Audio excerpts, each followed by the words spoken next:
Bonjour à tous. Merci François d'Orcival pour ces quelques mots et cette introduction qui présente très bien le pourquoi nous sommes ici ce soir.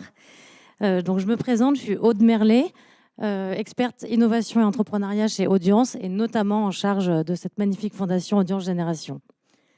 Je remercie et je profite d'avoir la parole pour remercier Roberta Milone et Nathalie Garnier pour leur accueil dans ce lieu magnifique. Et bien sûr, je remercie l'Institut de France pour la confiance accordée à Audience dans la tenue de ce projet et la soirée de ce soir. Donc bienvenue, je suis ravie de vous accueillir pour ce nouvel événement Culture Génération qui voit le jour après une année de réflexion et d'évolution pour la Fondation Audience Génération.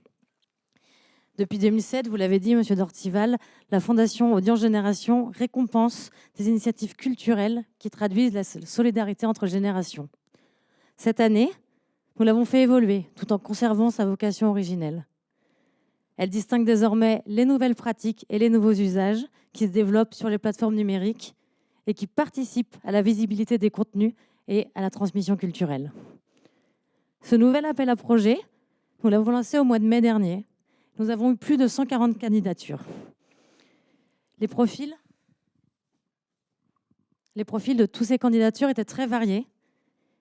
Sur ces 140 initiatives culturelles, sociales, sociétales, créées sur tout le territoire français, certaines étaient portées par des associations, des jeunes entreprises, des moins jeunes entreprises, parfois des créateurs, des artistes ou des entrepreneurs indépendants. Les projets présentés étaient aussi très divers. Nous avons eu des web-séries, des plateformes, des réseaux sociaux dédiés, des projets immersifs également, quelques œuvres d'art ainsi que des projets éducatifs.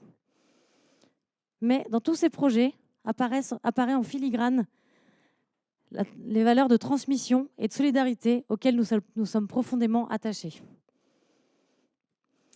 Des initiatives qui défendent la transmission culturelle, transmission qui explore le lien entre générations et qui favorise l'accès à la culture au plus grand nombre. Nous sommes donc très fiers d'avoir pu découvrir toutes ces initiatives. D'ailleurs, vous l'avez dit, le jury a eu un travail difficile pour départager et désigner les lauréats. J'en profite pour les remercier également pour leur expertise et pour le temps qu'ils nous ont accordé. Aujourd'hui, nous allons donc remettre les prix de la Fondation Audience Génération, nouvelle formule.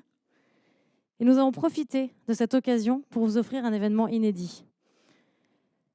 Cet événement nous permet aujourd'hui de rassembler les professionnels de nos secteurs et de vous présenter, de mettre en avant la nouvelle garde de la culture et des médias. Nous sommes heureux d'accueillir des créateurs inspirants, porteurs de formidables initiatives culturelles, des entrepreneurs passionnés qui s'emparent des possibilités du numérique pour inventer la culture de demain. Je vais d'ailleurs laisser la parole à Alexia Guguemos, qui nous accompagne depuis quelques mois dans cette transformation, sur toutes ces réflexions et dont l'expertise est précieuse.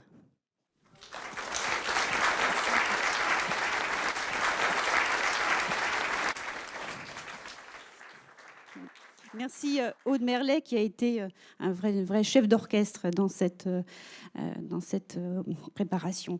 Donc membre du jury, effectivement, ça a été un vrai défi et un grand bonheur d'explorer la création aujourd'hui sous sa forme numérique, mais aussi dans ses ancrages sur les plateformes sociales.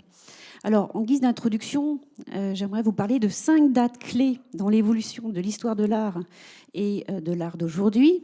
Alors, 1938, donc 5 dates. 1938, c'est Antonin Artaud qui écrit Le théâtre et son double. Et vous allez voir, on va beaucoup parler de double numérique aujourd'hui, donc 80 ans plus tard. Deuxième date, 1968. Alors, je sais, il y en a qui sont nés en 68, c'est pas ça. C'est la première exposition d'œuvres à partir d'ordinateurs. Donc, des ordinateurs étaient exposés. Ça se passait à l'Institut d'art contemporain à Londres. Il y avait 40 artistes, 80 ingénieurs et il y a eu 60 000 visiteurs de cette exposition qui a marqué le début de l'art informatique, on va dire. On parlait de cybernétique, serendipity. Vous voyez que ces termes-là évoquent toute une histoire autour de l'informatique. Troisième date, 95, un artiste français, Maurice Benayoun, peut-être certains le connaissent-ils, qui crée le tunnel sous l'Atlantique entre le Centre Pompidou et le Musée d'art contemporain de Montréal. Une installation en réalité virtuelle qui consistait à creuser dans les images. Donc 95, donc totalement novatrice. Hein. On a de très très grands artistes parmi nos concitoyens.